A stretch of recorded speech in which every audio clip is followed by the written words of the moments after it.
कहानी की शुरुआत में हमें एक ब्रॉडी नाम के पायलट को दिखाया जाता है जो अपनी बेटी से बात करता हुआ अपने एरोप्लेन की तरफ बढ़ रहा होता है।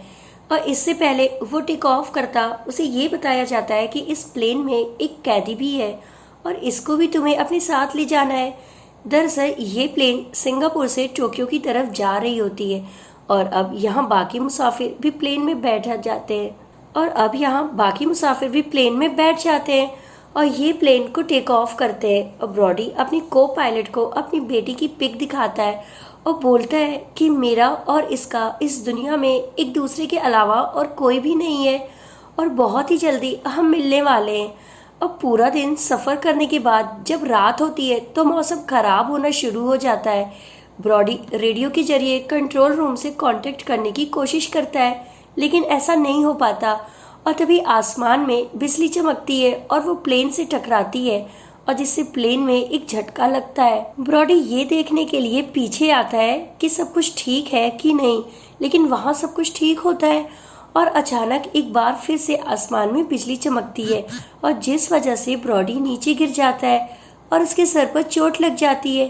पर ब्रॉडी किसी तरह से अपनी सीट पर पहुंच जाता है और वो अपने को पायलट से कहता है कि हमें किसी भी तरीके से प्लेन को लैंड करना होगा वरना हमारा प्लेन क्रैश हो जाएगा। और अब ये नीचे की तरफ जाना शुरू कर देते हैं और वहीं प्लेन में हमें ये दिखाया जाता है एक मुसाफिर अपना सीट बेल्ट खोल लेता है और ये देखकर वो पुलिस ऑफिसर भी अपनी सीट बेल्ट खोल लेता है जो उस कैदी को अपने साथ लाया होता है। अब जबकि प्लेन बहुत ही तेजी से नीचे की तरफ जा रहा होता है तो जिसकी वजह से उस ऑफिसर का सर ऊपर लगता है और उसकी मृत्यु हो जाती है। अब यहाँ ब्रॉडी को दिखाया जाता है जो कि बहुत ही सेफ लैंडिंग करता है और उस प्लेन को एक आइलैंड पर उतार देता है और लैंड होने के बाद एक एयर होस्टेस आती है जो कि ब्रॉडी को बताती है कि उस ऑफिसर की मृत्यु हो गई है।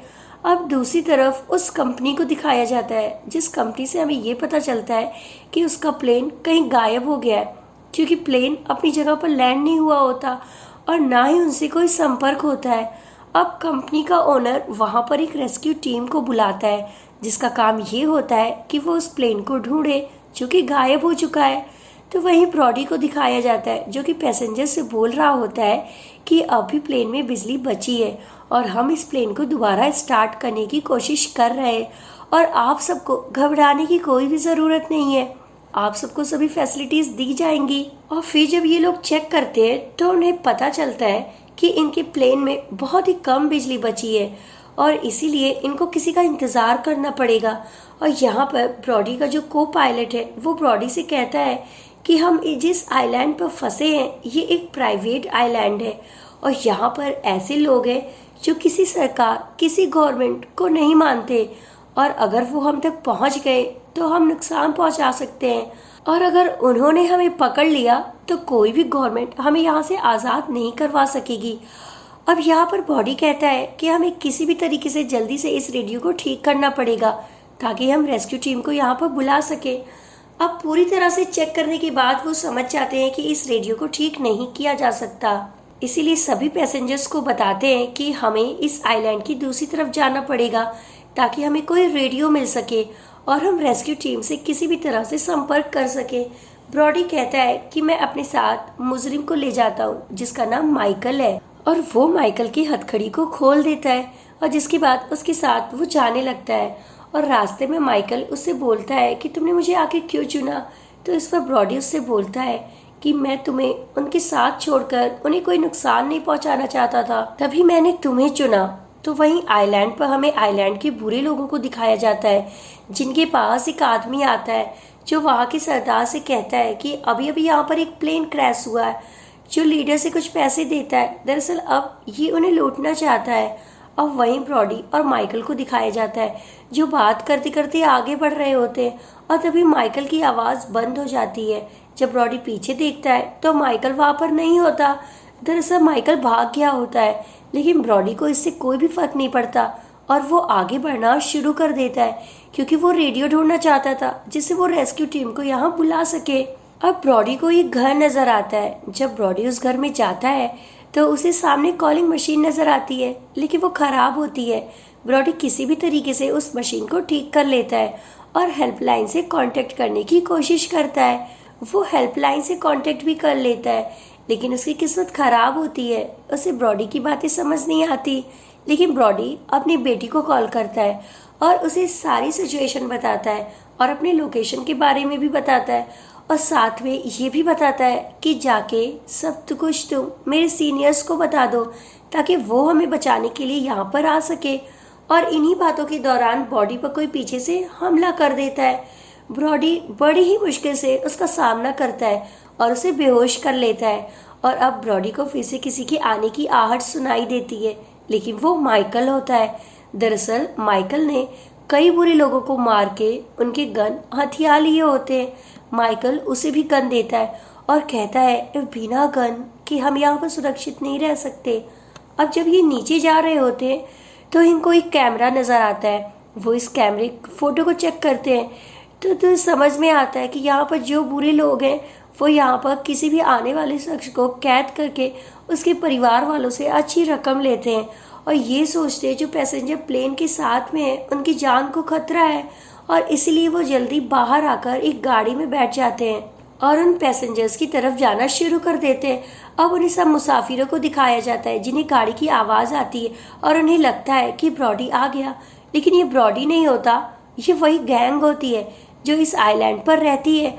और वो पूरी की पूरी गैंग के सामने आके गोलियां चलाना शुरू कर देते हैं। और इसके बाद उस गैंग का जो लीडर होता है वो को पायलट के पास आता है और उसे कहता है कि मुझे पैसेंजर की लिस्ट दो। वो लिस्ट देखता है तो उसे पता चलता है कि प्लेन का जो मेन पायलट है ब्रॉडी वो यहाँ पर है ही नहीं। तो वो उससे पूछता है कि आखिर ब्रॉडी कहाँ है। तो इस पर एयर होस्टेस उसे बताती है कि वो किसी काम से जंगल में चला गया है और अब तक वापस नहीं आया। अब यहाँ ब्रॉडी और माइकल भी आ जाते हैं और जो छुप करके इन सभी लोगों को देख रहे होते हैं और इनकी बातें सुन रहे होते हैं। अब यहाँ पर एक लड़की डर जाती है और वो भागने लगती है, तो इस पर वो गैंग वाले उसे शूट कर देते हैं। ब्रॉडी उन सबकी मदद करना चाहता है, लेकिन माइकल उसे रोक लेता है और उस ग्रुप का लीडर होता है और वो अपने 2 आदमियों को यहाँ पर रोकता है कि प्लेन में जितने भी सामान है उसे अपने साथ ले आओ। और वो बाकी के पैसेंजर को अपने साथ गाड़ी में बिठा कर ले जाता है। और वहाँ पर जब वो 2 आदमी सामान लूट रहे होते हैं तो वहाँ पर माइकल और ब्रॉडी आ जाते हैं और जिनके पास बहुत ही खतरनाक गन होती है। और वो उनमें से एक से पूछते हैं कि उनसे पैसेंजर को कहाँ ले गए। तो इस पर वो उसे बताता है कि यहाँ पर एक फैक्ट्री है, वो उसे वहाँ पर ले गए। और वहीं दूसरी तरफ हमें ब्रॉडी की बेटी को दिखाया जाता है जो कि उसके सीनियर तक पहुँच जाती है और वो उसे ब्रॉडी की लोकेशन बताती है जहाँ पर ब्रॉडी इमरजेंसी लैंडिंग की होती है। और वो जगह स्कैन करते हैं और उन्हें प्लेन दिख जाता है। अब वो लोग ये तय करते हैं कि यहाँ पर हम एक रेस्क्यू टीम को भेजेंगे। और जब रेस्क्यू टीम वहाँ पर जाती है तो वो देखते हैं कि वहाँ पर कोई भी नहीं होता।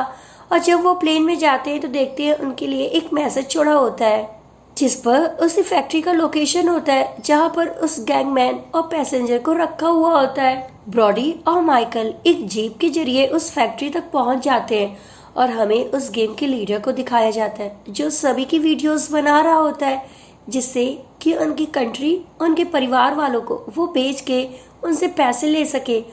और उसके बाद वो उन सभी पैसेंजर्स को एक कमरे में बंद कर देता है। अब यहाँ ब्रॉडी और माइकल पहुँच जाते हैं जो कि इस गैंग के कई गार्ड्स को मार देते हैं और उस कमरे तक पहुँच जाते हैं जहाँ पर उन सभी पैसेंजर्स को रखा होता है। ये सब पैसेंजर को बताते हैं कि जल्द से जल्द हमें अपने प्लेन तक पहुँचना होगा क्योंकि बहुत जल्दी हमारे लिए रेस्क्यू टीम आने वाली है। और ये सभी पैसेंजर्स को एक बस में बिठाते हैं। माइकल उसे कहता है कि बाहर बहुत खतरा है और हम इस तरह से यहाँ से नहीं निकल सकते। तो इस पर ब्रॉडी उससे कहता है कि तुम इन सबको प्लेन तक पहुँच में, मैं बाहर उन सबका ध्यान भटकाता हूँ। और उसके बाद ब्रॉडी उस गैंग के लीडर के पास जाता है और उसे कहता है कि तुम हमें जाने दो क्योंकि बहुत जल्दी यहाँ पर हमारे लोग आ जाएंगे। और ये सुनकर वो गैंग वाले उसे बहुत मारते हैं। जब उसे शूट कर ही रहे होते हैं तो यहाँ पर रेस्क्यू टीम आ जाती है और दोनों तरफ से फायरिंग शुरू हो जाती है। और इसी फायरिंग में उस गैंग का जो लीडर होता है उसका भाई मर जाता है। और ये देखकर वो गैंग लीडर बहुत ही ज़्यादा गुस्सा हो जाता है और सभी को कहता है कि इन सब में से कोई भी नहीं बचना चाहिए, मैं इन सबको मार दूंगा। और उसके बाद माइकल ब्रॉडी को भी अपने साथ बस में बिठा लेता है और जैसे तैसे करके सभी को प्लेन के पास पहुंचा देता है। अब इनके पास वो सभी सामान होता है जिससे ये अपने प्लेन को रिपेयर कर सकते हैं। अब ये अपने प्लेन को रिपेयर कर रहे होते हैं तो तभी वहां पर गैंग वाले आ जाते हैं। अब दोनों तरफ से गोलीबारी शुरू हो जाती है और इसी गोलीबारी के दौरान बॉडी माइकल से कहता है कि तुमने मेरा बहुत साथ दिया, और वो प्लेन में चढ़ जाता है और वो बड़ी मुश्किल से प्लेन को स्टार्ट कर देता है और एक करके सभी प्लेन में चले जाते हैं। और अब हमें माइकल को दिखाया जाता है जिसके पास गोलियां खत्म हो जाती हैं। वो गोलियां ढूंढने के लिए एक बैग खोलता है जिसमें उसे बहुत सारे पैसे मिलते हैं, और ये वही बैग होता है जो रेस्क्यू टीम वाले अपने साथ लाए होते हैं। फिर वो दूसरा बैग खोलता है जिसमें गोलियां होती हैं और दोबारा उन गैंग वालों पर हमला कर देता है। कंपनी का ओनर ब्रॉडी को बोलता है कि तुम टेक ऑफ करो, मैं तुम्हें बताऊंगा तुम्हें आखिर करना क्या है। फिर हमें माइकल को दिखाया जाता है जो पैसों से भरा हुआ बैग लेकर जंगल की तरफ भाग जाता है, और ब्रॉडी जैसे ही प्लेन को टेक ऑफ करता है वहां पर जो गैंग के मेंबर्स होते हैं वो उस प्लेन को बॉम्ब से उड़ाना चाहते हैं, और इससे पहले वो प्लेन पर रॉकेट लॉन्चर छोड़कर उसका हमला करते माइकल उसे मार देता है। माइकल और उसके साथी प्लेन के जरिए थोड़े ही आगे बढ़े ही होते हैं कि प्लेन फिर से खराब हो जाता है, और एक बार फिर से बड़ी ही सेफ लैंडिंग करके सबकी जान ब्रॉडी बचा लेता है। और इसके बाद रेस्क्यू टीम भी आ जाती है जो सभी को यहाँ से ले जाती है, और यहीं पर आज की हमारी ये मूवी खत्म हो जाती है।